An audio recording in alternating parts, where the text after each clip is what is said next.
स्वाध्याय टीवी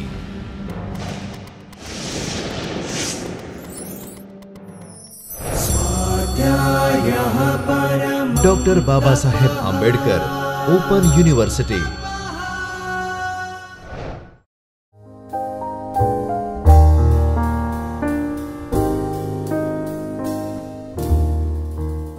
नमस्कार विद्यार्थी मित्रों, डॉक्टर बाबा साहेब आंबेडकर ओपन यूनिवर्सिटीना ज्योतिर्मय परिसर में चैतन्य स्टूडियोना स्वाध्याय टीवी में आपनु हार्दिक स्वागत है। मित्रों, doctor Baba Saheb Ambedkar open university द्वारा चालता bachelor of library and information science BLIS अभ्यासक्रमनु पेपर 1 लाइब्रेरी एंड सोसायटी ग्रंथालय और समाज विषे આપણે અગાઉ ચર્ચા કરી। એનું એકમ 2 પેપર 1નું યુનિટ 1 અને યુનિટ 2 યુનિટ 2 માં law of library science Ranganathan દ્વારા પ્રતિપાદિત થયેલા ગ્રંથાલય વિજ્ઞાનના 5 સૂત્રો વિશે આપણે જોયું। ગ્રંથાલય વિજ્ઞાનના 5 સૂત્રોમાંથી અગાઉ આપણે 3 સૂત્રો વિશે વિગતે ચર્ચા કરી। આજે આપણે ગ્રંથાલય વિજ્ઞાનના 2 સૂત્રો, ચોથું સૂત્ર પુસ્તકો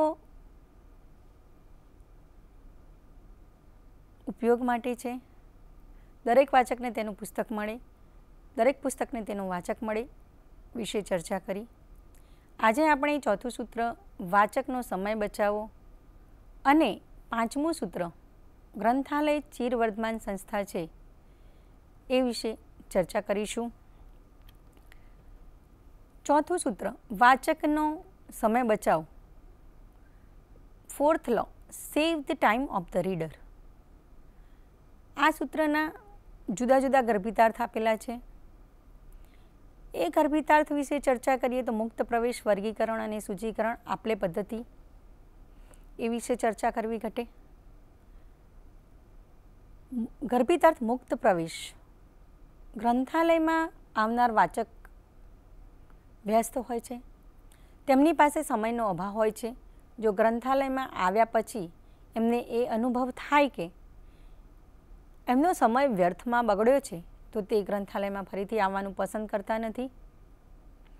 અનેક વ્યક્તિઓમાં બૌદ્ધિક અભિરુચિ અને જિજ્ઞાસા ક્ષણિક ઉત્પન્ન થાય છે। જો આ જિજ્ઞાસાને તત્કાલીન સંતુષ્ટ ન કરવામાં આવે તો તે તુરત જ લુપ્ત થતી હોય છે। આમ જુદા જુદા સૂત્રના ગર્ભિતાર્થ વિશે ચર્ચા કરીએ તો આ સૂત્ર વાચકનો સમય બચાવવાનું મહત્ત્વ આ બાબતે સિદ્ધ થાય છે। મુક્ત પ્રવેશ પદ્ધતિના ગર્ભિતાર્થ વિશે ઊંડાણપૂર્વક જોઈએ તો મુક્ત પ્રવેશ પદ્ધતિ ત્રીજા સૂત્રની જેમ ચોથું સૂત્ર પણ મુક્ત પ્રવેશ પદ્ધતિ પર ભાર આપે છે। જે ગ્રંથાલયમાં બંધ પ્રવેશ પદ્ધતિને અનુસરવામાં આવે છે એમાં વાચકો પુસ્તકો સુધી સીધા પહોંચી શકતા નથી। એમને ગ્રંથ ભંડાર સ્ટેક રૂમની બહાર ઊભું રહેવું પડે છે અથવા જરૂરી પુસ્તક મેળવવા માટે માંગણીપત્ર ભરીને આપવું પડે છે। આ પદ્ધતિમાં બંધ પ્રવેશ ક્લોઝ સિસ્ટમ પદ્ધતિમાં વાચકોને સૂચિપત્ર કેટલોક કાળમાંથી જરૂરી પુસ્તકોની યાદી તૈયાર કરવી પડે છે। આ યાદી ગ્રંથાલય કર્મચારીને આપવાની રહે છે। તે કર્મચારી સૂચિમાંના ઉપલબ્ધ પુસ્તકોને શોધી કાઢે છે, ઉપલબ્ધ ન હોય તેની માહિતી આપે છે। અવલોકન બાદ ખબર પડે છે કે તેમાંના કેટલાક પુસ્તકો એમની માંગની આવશ્યકતા પૂરી પાડે તેવા નથી। આમ વાચકને ફરીથી બીજી સૂચિ આપવી પડે છે અને ફરીથી નવા પુસ્તક આવે તેની રાહ જોવી પડે છે। આ પ્રક્રિયાનું અનેકવાર પુનરાવર્તન થતું હોય છે। તેમ છતાં કેટલીક વાર વાચકની આવશ્યક માંગ પૂર્ણ થતી હોતી નથી। આ પ્રક્રિયામાં ઘણો સમય વ્યય થતો હોય છે। આ પ્રક્રિયામાં 2 પ્રકારનો સમય વ્યય થાય છે। એક વાસ્તવિક સમય ઓબ્જેક્ટિવ ટાઈમ, વ્યક્તિનિષ્ઠ સમય બીજો સબ્જેક્ટિવ ટાઈમ્સ। ખરેખર ઉપયોગી થયેલો સમય એ વાસ્તવિક સમય હોય છે, જ્યારે વ્યક્તિનિષ્ઠ સમય એ હોય છે કે જે સમય વ્યતીત વ્યય થયાનો પોતે અનુભવ કરે. આપણે બસની પ્રતીક્ષા માત્ર 10 મિનિટ સુધી જ કરી, પરંતુ આપણને એવો અનુભવ થાય છે કે આપણે 10 મિનિટથી વધારે રાહ જોઈ હોય. આ ઉદાહરણમાં 10 મિનિટનો સમય વાસ્તવિક સમય તથા 30 મિનિટનો સમય વ્યક્તિનિષ્ઠ સમય હોય છે. બંધ પ્રવેશ પદ્ધતિમાં બંને સમય નષ્ટ થાય છે. તેનાથી વિપરીત મુક્ત પ્રવેશ પદ્ધતિમાં વાચકો પુસ્તકોને સ્વયં મેળવીને તેનું અવલોકન કરવામાં વ્યસ્ત થઈ જાય છે. તેથી પુસ્તક શોધવામાં કેટલો સમય વ્યસ્ત થયો તેની ખબર પડતી નથી. આ રીતે જોઈએ તો આ પ્રવેશમાં વ્યક્તિનિષ્ઠ સમયની બચત અનુભવાય છે. જો પુસ્તક જરૂરિયાત પ્રમાણેના અને યોગ્ય રીતે ગોઠવાયેલા હોય, પુસ્તકો અસ્તવ્યસ્ત ન હોય તો તેની વાસ્તવિક સમયની બચત થાય છે. આમ મુક્ત પ્રવેશ પદ્ધતિ અસરકારક હોય અને તેનું પાલન બરાબર થાય તો ચોથા સૂત્ર માટે પ્રભાવી સાધન બની રહે છે. ચોથા સૂત્ર માટે સાર્થક થાય છે. તેનો બીજો ગર્ભિતાર્થ વર્ગીકરણ અને સૂચિકરણ, ક્લાસિફિકેશન એન્ડ કેટલોગિંગ. કોઈ વર્ગીકરણ પદ્ધતિ દ્વારા પુસ્તકોનું વર્ગીકરણ કરવાથી એક વિષયના બધા પુસ્તકો અને તેને આનુષાંગિક વિષયોના પુસ્તકો એકસાથે ગ્રંથાલયમાં ગોઠવી શકાય છે. ગ્રંથાલય સૂચિ વાચકોના દરેક અભિગમને સંતુષ્ટ રાખવામાં સક્ષમ અને ઉત્તમ કોટીની સંદર્ભ સેવા આપી શકાય છે. ગ્રંથ ભંડાર સ્ટેક રૂમમાં માર્ગદર્શકો દર્શાવવામાં આવ્યા હોય છે. વાચક ઝડપથી પુસ્તક શોધવામાં તે મદદરૂપ થાય છે. આ સૂત્ર પુસ્તકો તથા સામાયિકોને ઝડપથી પ્રાપ્તિ બાદ પુસ્તકો મેળવવા મહત્ત્વના બને છે. આપલે પદ્ધતિ, ચાર્જિંગ સિસ્ટમ. ચોથા સૂત્રમાં ગ્રંથાલયની પુસ્તક આપવાની પદ્ધતિ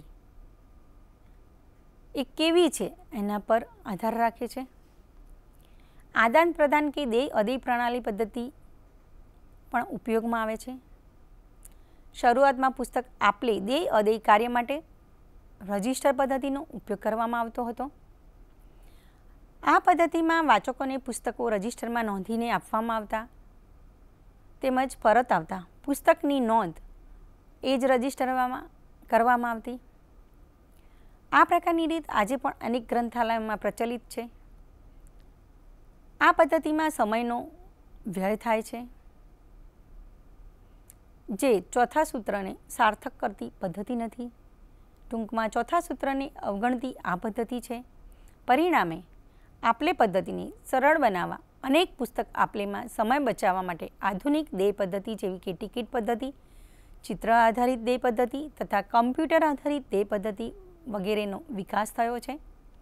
આ આધુનિક આદાન પ્રદાન કે દેય અદેય પદ્ધતિઓમાં અનુસરવાની સમયનો બચાવ થાય છે. આમ ચોથું સૂત્ર આ આધુનિક પદ્ધતિ અપનાવવા માટે ભલામણ કરે છે. ગ્રંથાલય વિજ્ઞાનનું પાંચમું સૂત્ર ગ્રંથાલય ચિરવર્ધમાન અવયવ છે.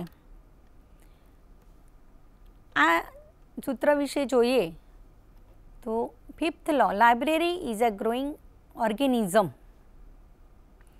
પાંચમા સૂત્ર મુજબ ગ્રંથાલય ચિરવર્ધમાન અવયવ છે. મૂળ અંગ્રેજી ભાષામાં આ સૂત્ર પ્રતિપાદિત કરતા ડૉક્ટર રંગનાથને લખ્યું છે કે library is a growing organism. અહીંયા ઓર્ગેનિઝમ શબ્દ વપરાયો છે. ઓર્ગેનાઇઝેશન શબ્દ ઓર્ગેનાઇઝેશન નહીં એ મહત્ત્વનું છે, કેમ કે આ સૂત્ર ગ્રંથાલયની વિશેષતાઓને એક જૈવિક તંત્ર માનીને નિર્ધારિત કરે છે. જીવધારી જૈવિક તંત્રમાં વિકાસના બે પ્રકાર હોય છે, બાળ વિકાસ અને પ્રૌઢ વિકાસ. બાળ અવસ્થાનો વિકાસ મુખ્યતઃ ભૌતિક અને શારીરિક અવયવોમાં જોવા મળે છે, જે તીવ્ર ગતિથી વિકાસ થાય છે અને જે દ્રષ્ટિગોચર પણ હોય છે. પરંતુ પ્રૌઢ અવસ્થામાં વિકાસ મુખ્યતઃ કોશિકાઓની પ્રતિકૃતિના પરિવર્તનમાં જોવા મળે છે. વિકાસની આ પ્રૌઢ અવસ્થાની પ્રક્રિયા પુરાણી એટલે જૂની કોશિકાઓનું પુનઃસ્થાપન દ્વારા નિરંતર ચાલતી રહે છે. આ વિકાસ વસ્તુતઃ આંતરિક ગુણાત્મક પરિવર્તન અને વૃદ્ધિ સાથે સંબંધિત છે. એ અત્યંત મહત્ત્વનું છે કે આપણે ગ્રંથાલયની કલ્પના એક સ્થાવર કે નિષ્ક્રિય સત્તાના રૂપમાં કરવાને બદલે તેને એક ગુણાત્મક અને વર્ધનશીલ સત્તા માનીને ચોથા સૂત્રના ગર્ભિતાર્થને સમજવો પડે. ગ્રંથાલયના મુખ્ય 4 તત્વો છે: ગ્રંથ ભંડાર, કર્મચારીગણ, ભૌતિક માળખું જેવા કે ગ્રંથાલય ભવનમાં ફર્નિચર, યાંત્રિક ઉપકરણો વગેરે. જ્યારે આપણે કહીએ છીએ કે ગ્રંથાલયનો વિકાસ થઈ રહ્યો છે તો એનો અર્થ એ થાય છે કે ગ્રંથાલયના પ્રત્યેક અંગોને તત્વનો વિકાસ થઈ રહ્યો છે. 5મા સૂત્રના ગર્ભિતાર્થ વિશે ચર્ચા કરીએ તો 5મા સૂત્રનો ગર્ભિતાર્થ પ્રલેખ સંગ્રહનો ગર્ભિતાર્થ. ગ્રંથાલયના ગ્રંથ સંગ્રહના વિકાસના સંદર્ભમાં 5મા સૂત્રના ગર્ભિતાર્થ વિશે જોઈએ તો 5મું સૂત્ર ગ્રંથાલય ચિરવર્ધમાન અવયવ છે. સૂત્રના ગર્ભિતાર્થને લક્ષમાં લઈએ તો શરૂઆતની અવસ્થામાં ગ્રંથો તથા સામાયિકોના સંગ્રહનો વિકાસ ઝડપથી થાય છે. એનો પ્રભાવ ગ્રંથ ભંડારના આકાર, સૂચિ, કેબિનેટ, સૂચિ રાખવાની જગ્યા, પુસ્તકો રાખવાના ઘોડા તથા ફલકોની સંખ્યા વગેરે પર પડે છે. આ બધાનો સંખ્યામાં ભૌતિક રીતે વિકાસ થતો રહે છે. જેમ જેમ પુસ્તકોનો સંગ્રહ વધે છે અને વર્ગીકૃત વ્યવસ્થામાં જેમ જેમ નવા આવેલા પુસ્તકો ઉમેરાતા જાય છે તેમ તેમ પુસ્તકોને ફલક પર સતત ખસેડતા રહેવા પડે છે. પરિણામે ફલક પરની નિશાનીઓને સમયાંતરે વ્યવસ્થિત કરતા રહેવું પડે છે. ફલક પરના માર્ગદર્શકોને આવશ્યકતા મુજબ ફેરવવાની આવશ્યકતા ઊભી થાય છે. આમ પુસ્તકોની વ્યવસ્થામાં પરિવર્તન અથવા પુસ્તકોના સ્થાન પરિવર્તનને પરિણામે સમય સમય પર સંકેત દર્શિકાઓને પણ બદલવાની આવશ્યકતા ઊભી થતી હોય છે. બીજો ગર્ભિતાર્થ વાચક, રીડર્સ. જો ગ્રંથાલય પ્રથમ સૂત્રના નિર્દેશ અનુસાર પુસ્તકોનો ઉપયોગ વધારવા વાચકોની સંખ્યામાં ચોક્કસ વૃદ્ધિ થાય છે, જેથી સ્થાનની જરૂર ઊભી થશે કેમ કે બધા જ કક્ષાના વાચકો માટે પર્યાપ્ત સ્થાન ઉપલબ્ધ કરાવવાની જવાબદારી ગ્રંથાલયની હોય છે, જેથી પુસ્તકોનો ઉપયોગ વધારી શકાય. ત્રીજો ગર્ભિતાર્થ કર્મચારીઓ, સ્ટાફ, લાઇબ્રેરી સ્ટાફ. વાચકોની અભિરુચિ અને આવશ્યકતાને અનુરૂપ જુદા જુદા પ્રકારની સેવાઓની વ્યવસ્થા પણ કરવી પડે. સંદર્ભ સેવાને સક્રિય અને વિસ્તૃત કરવી પડે. આધુનિક ટેકનોલોજીની મદદથી નવીન માહિતી સેવાનો પ્રારંભ કરવો પડે, જેથી વ્યવસ્થા કાર્યો અને સેવાઓમાં સંખ્યાત્મક વૃદ્ધિ તથા સેવાઓમાં ગુણાત્મક વિસ્તાર જોવા મળે. પરિણામે જુદા જુદા સ્તરે અને સેવાઓની દ્રષ્ટિએ કાર્ય કરવા માટે સંખ્યાત્મક અને ગુણાત્મક સેવાઓની દ્રષ્ટિથી આયોજન માટે કર્મચારીઓની સંખ્યા વધારવાની આવશ્યકતા રહે છે. નહીંતર વિભિન્ન પ્રકારની આવશ્યક સેવાઓને સંતોષકારક રીતે પૂરી પાડવી શક્ય બને નહીં. 5મા સૂત્રનું ચોથું ગર્ભિતાર્થ વર્ગીકરણ અને સૂચિકરણ, ક્લાસિફિકેશન એન્ડ કેટલોગિંગ. ગ્રંથાલયમાં અનેક નવીન વિષયોના પુસ્તકો ઉમેરાતા હોવાને કારણે એ આવશ્યક છે કે ગ્રંથાલય દ્વારા અપનાવેલી વર્ગીકરણ પદ્ધતિમાં ગ્રાહ્યતાની ક્ષમતા હોય. ગ્રંથાલયો માટે વિસ્તારશીલ સૂચિની પણ આવશ્યકતા રહે છે. પત્રક સૂચિ આ આવશ્યકતા પૂરી પાડે છે કેમ કે એમાં પ્રચુર વિસ્તારશીલતા રહેલી છે. એમાં કોઈ પણ સીમા સુધી સંલેખોને દર્શાવી શકાય છે. 5મું ગર્ભિતાર્થ આધુનિકરણ, મોડર્નાઇઝેશન.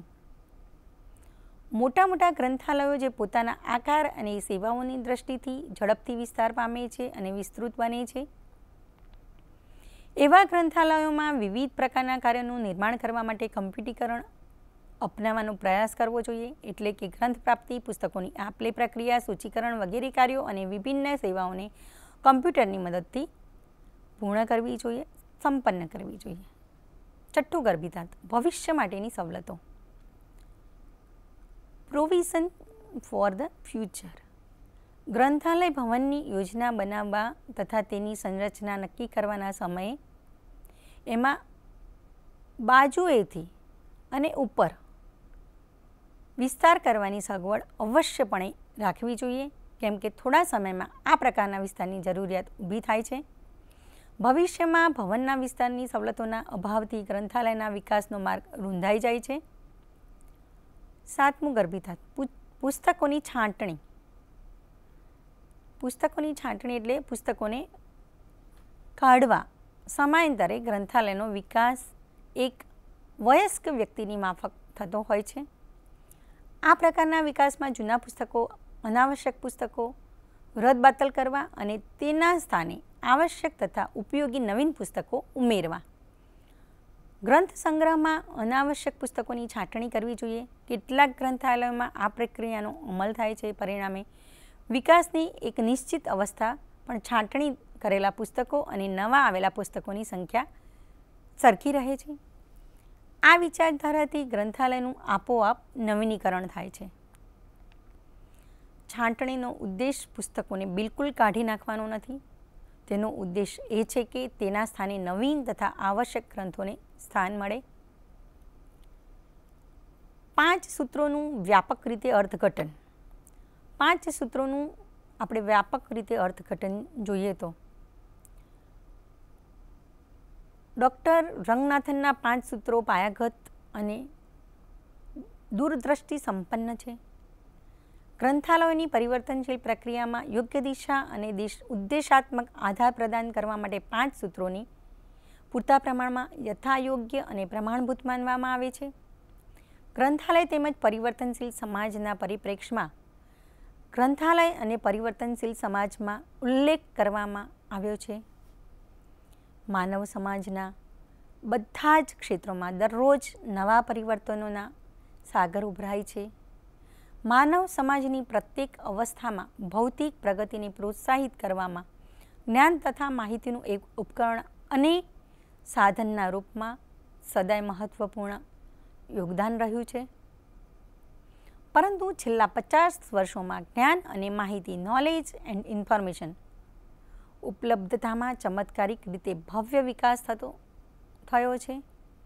આ વિકાસને તીવ્ર એક પ્રબળ શક્તિના રૂપમાં અત્યંત મહત્ત્વપૂર્ણ રહ્યું છે. જ્ઞાન અને માહિતીનો આજે સતત ઉમેરો થતો રહે છે, જેમાં હવે સંખ્યા કે સંસ્થાના કેન્દ્રનો અવરોધ રહ્યો નથી અને કમ્પ્યુટરના સ્ક્રીન ઉપર સરળતાથી પ્રાપ્ત કરી શકાય છે. ભવિષ્યમાં ઉપયોગ માટે કમ્પ્યુટર અથવા અન્ય સાધનો દ્વારા એકત્રિત અને સંગ્રહિત પણ કરી શકાય છે.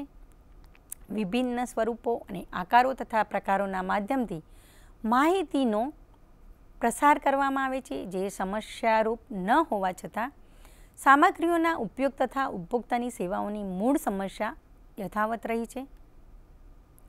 વાસ્તવમાં મૂળ આવશ્યકતાઓ બદલાઈ નથી, પણ એની સંબંધિત માપદંડ બદલાયા છે. તેથી રંગનાથનના 5 સૂત્રોને એમની પુનઃવ્યાખ્યાના સંદર્ભમાં અર્થાત પુસ્તકોના સ્થાન પર માહિતી અને ગ્રંથાલયના સ્થાન પર માહિતી પદ્ધતિ જેવા પદનો ઉપયોગ કરી પરિવર્તનશીલ સમાજના સંદર્ભમાં સમજવું સરળ છે. આ સંદર્ભમાં 5 સૂત્રોનું પુનઃકથન કરી શકાય. પ્રલેખો માહિતી ઉપયોગ માટે છે. પ્રત્યેક ઉપભોક્તાને એમનો પ્રલેખ માહિતી મળે. પ્રત્યેક પ્રલેખ માહિતીને તેનો ઉપભોક્તા મળે. ઉપભોક્તાનો સમય બચાવો. પ્રલેખ માહિતી પદ્ધતિ ચિદવર્ધમાન અવયવ છે.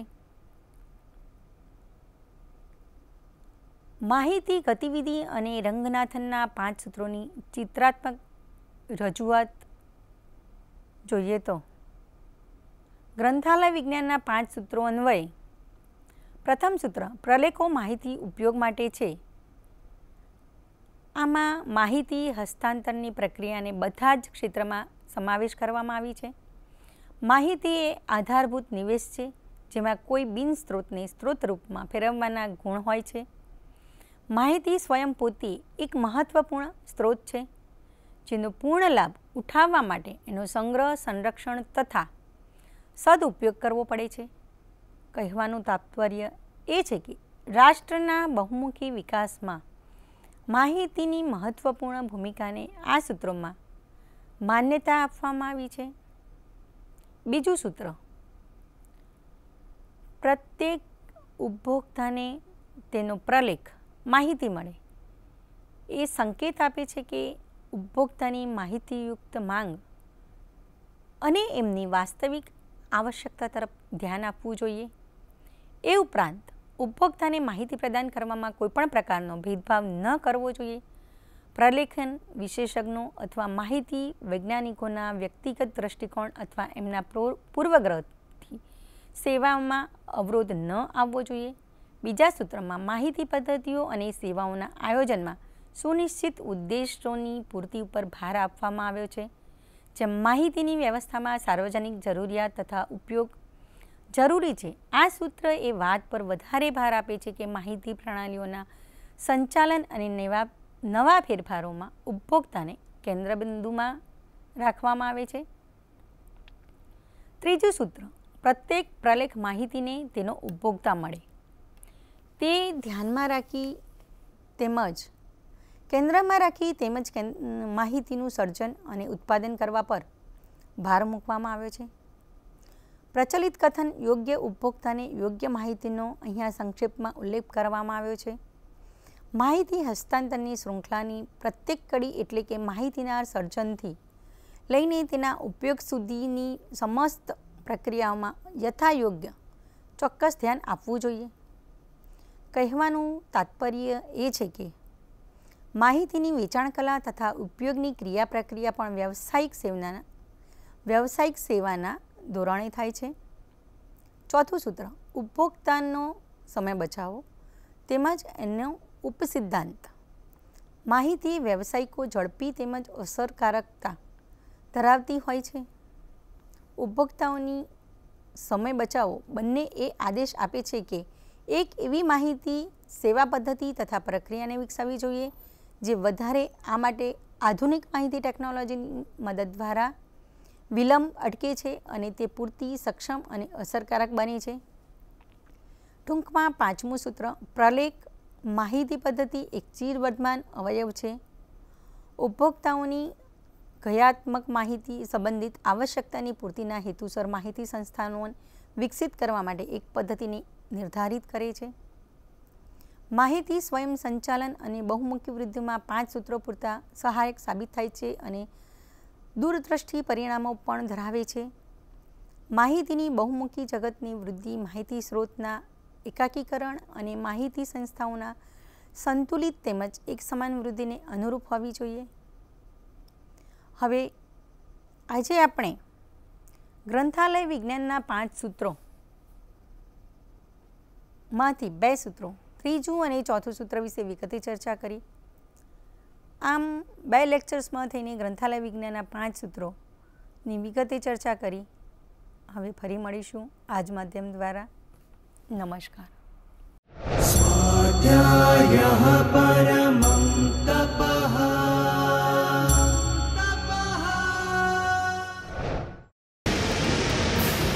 સ્વાધ્યાય ટીવી